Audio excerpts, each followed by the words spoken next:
J'avais aussi entendu, ça doit faire longtemps, ça fait 1 ou 2 mois maintenant, ils ont failli réactiver 2 centrales nucléaires en Belgique, qui si on les avait allumées, auraient pu poser des problèmes. Et en France, on aurait été touchés parce que c'est très loin. C'est ça en fait, c'est que le nucléaire, c'est aussi. Parce que là, même comme Tchernobyl, qu'est-ce qu'ils vont en faire ensuite? Eh bien, ils sont en train de faire depuis quelques années une arche. Et en fait, leur but, c'est de protéger la centrale des radiations qu'elle fait encore. Comme ça, après, ils peuvent, c'est un peu bizarre, mais nettoyer le reste. Et pour que ça redevienne habitable dans longtemps, mais voilà. Et qu'au milieu, qu'ils puissent quand même travailler dedans. Je trouve que c'est un projet important et personne n'en parle. Moi, je tiens. Moi, je pense que le sujet est négatif.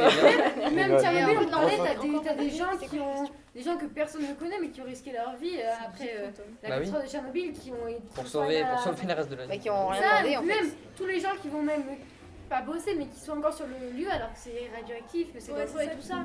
Ils risquent leur vie pour le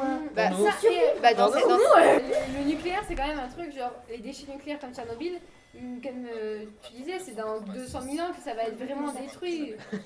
Dans super longtemps, quoi, que nous on va devoir vivre et à un moment, il y aura toujours ce danger-là de Tchernobyl. Qu'est-ce qu'on va faire finalement des déchets nucléaires qui sont pas dégradables et qu'est-ce qu'on va faire? Il y a trop de Puis même, t'as encore le nucléaire et le nucléaire, ça pourrait très bien répéter. Je pense qu'il faudrait savoir aussi comment on va faire sans le nucléaire, parce que si on l'utilise plus, parce que ça devient trop grave pour nous, parce qu'elle va bien avoir un moment où ça va être trop grave pour nous, on pourra plus entre guillemets survivre. Qu'est-ce qu'on va faire sans en fait? Parce que comme on l'a vu, ça représente 70% de notre énergie nucléaire en France. Et sans cette énergie, comment on va faire en fait? Parce que faut bien savoir comment et on a quand même un confort qu'ils nous ont fait grâce au nucléaire, mais voilà, on sait pas comment faire sans. Je pense qu'il y a autre chose que le nucléaire pour la lumière. Puis je pense aussi que là ils travaillent encore dessus. Les enfants de notre âge, on n'est plus au courant. Sur le nucléaire, on connaît, mais on sait que c'est un peu dangereux, mais on ne sait pas vraiment qu'est-ce qui se passe. Et faire une émission, ça pourrait être intéressant pour parler un peu. Pour vraiment voir quels sont les dangers.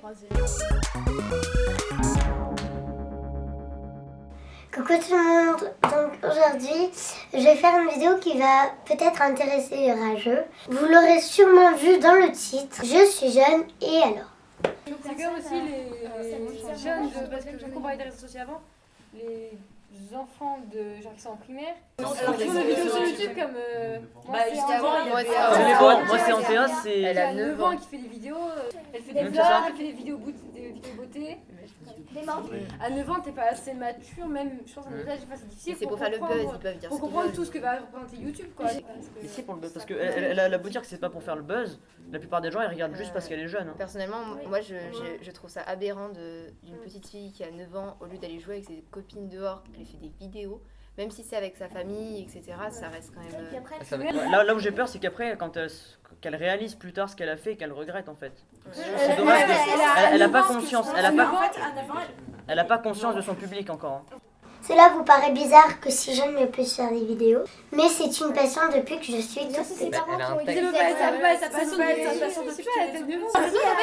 Elle écrit pas, elle monte pas, elle lit pas les commentaires, en fait c'est juste... En fait sa cousine l'utilise juste pour être devant et pour avoir du succès en fait. Ouais, c'est ça. Et le pire c'est qu'en plus elle est consentante de ce qu'elle fait. En fait, elle aime bien ce qu'elle fait. Elle dit oui, elle dit la belle. Mais peut-être que plus tard elle aurait dit non en fait. Elle se rend pas vraiment compte de ce qu'elle fait quoi. En fait on lui prend un peu son enfance. Son image sur Facebook ou sur YouTube. C'est comme si t'es assez grand, genre t'as plus de 13 ans qui sont à cet âge où t'arrives, tu peux arriver à prendre du recul et essayer de te débrouiller. Mais si t'as 7 ans et que tu te fais insulter, tu vas le prendre trop à cœur ou tu vas pas savoir comment on fait. Des personnes qui disent en commentaire, va te suicider, va te pendre, et la petite elle a 9 ans, elle va le faire. Parce que je pense pas qu'elle le fera. C'est pas risqué qu'on lui a pas demandé. Mais ça va la choquer, Après, est-ce qu'elle sait vraiment ce que ça veut dire? Non, mais pour moi, en fait, elle est pas consciente de ce que ça implique. Oui, c'est ça, elle est pas consciente. En soi, les méchants commentaires, elle est pas consciente encore. La même éducation. Ça vient un peu avec ce que vous disiez au début, le fait que les réseaux sociaux sont de plus en plus présents dans nos vies. C'est que nous, quand on était enfants, il y en avait, mais il y en avait quand même moins. Et t'as l'impression que maintenant, t'as tout et n'importe quoi sur internet, les parents, t'as l'impression qu'ils laissent tout faire. Pour un sujet de travail, l'autorisation parentale, je trouve que c'est passionnant parce que c'est un peu eux qui nous mènent un peu quand on est jeune et que s'ils nous mènent pas et nous laissent tout faire, et bien on sera pas tous les dangers.